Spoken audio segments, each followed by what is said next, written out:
mungkin bisa ditambahkan Ustazah Nabila berkaitan dengan pertanyaan Ibu Ria tadi, kalau kita kembangkan lagi apa yang ditanyakan penyakit ain. Sebetulnya penyakit ain itu sendiri seperti apa dan dampak atau efek yang dirasakan ketika orang mendapati penyakit ain itu seperti apa Ustazah? Ya, baik, bismillahirrahmanirrahim. Yang pertama yang kita perlu ingat, kullu dzi ni'matin hasud. Setiap nikmat itu ada orang yang dengki atau iri yang tidak suka.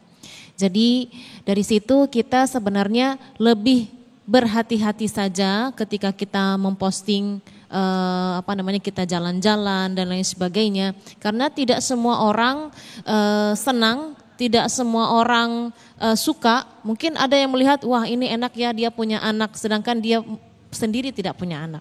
Wah dia enak ya dia jalan-jalan, sedangkan mungkin dia tidak mampu dan yang lain-lain. Maka di situ kita yang pertama lebih baik, kalau menurut saya pribadi lebih baik kita tidak sering memposting. Kalau sekali-sekali ya tidak apa-apa. Tapi kalau sudah keseringan itu nanti dampaknya tidak baik ya. Mungkin yang tadi itu seperti penyakit ain. Nah, apa itu penyakit ain? Penyakit ain itu adalah orang yang memandang itu tapi pandangannya itu pandangan yang tidak ridho, tidak suka ya, diikuti dengan hati yang benci, yang dengki ya.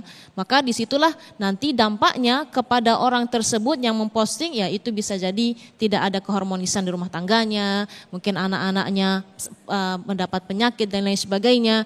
Nah, selama kita ya memposting ini, kita membaca wirid kita, baca Al-Quran, membentengi diri dengan hal-hal yang seperti baca wirid pagi sore, baca zikir pagi sore, kita baca Al-Quran, kita melaksanakan sunnah-sunnah ya, itu insya Allah membentengi diri kita dari hal-hal yang tersebut.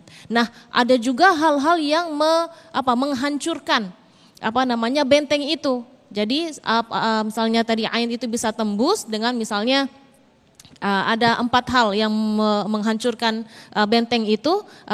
Yang pertama al-ghadabus syadid, kemarahan yang berlebihan, al-huznus syadid, kesedih yang berlebihan, al-farahus syadid, senang yang berlebihan, dan juga yang keempat adalah al-khaufus syadid, ketakutan yang berlebihan. Jadi sebenarnya kita pertama perlu membentengi diri ya. Kita bukan hanya diri kita, anak-anak kita juga butuh misalnya makanya sebelum keluar rumah kita ajak anak-anak kita untuk baca doa keluar rumah, masuk ke rumah kita ajak anak-anak kita baca zikir masuk rumah dan lain sebagainya. Agar apa? Agar insya Allah Allah menjaga kita dari mata manusia, dari manusia, keburukan manusia ataupun jin. Jadi itu hal yang perlu pertama kita bentengi diri dulu gitu ya. Baru kalau misalnya kita mau posting ya kalau mau pengen sangat posting yaitu sewajarnya saja, tidak boleh berlebihan. Begitu saja dari saya. Baik, itulah ada yang kalau saya tidak salah mungkin bisa dikoreksi, ada doa dengan auzubi kalimatil hitamati min kulli syaitani wa hamma wa min kulli ainil lamma. Betul, itu untuk anak-anak biasanya. Baik, terima kasih Ustazah dan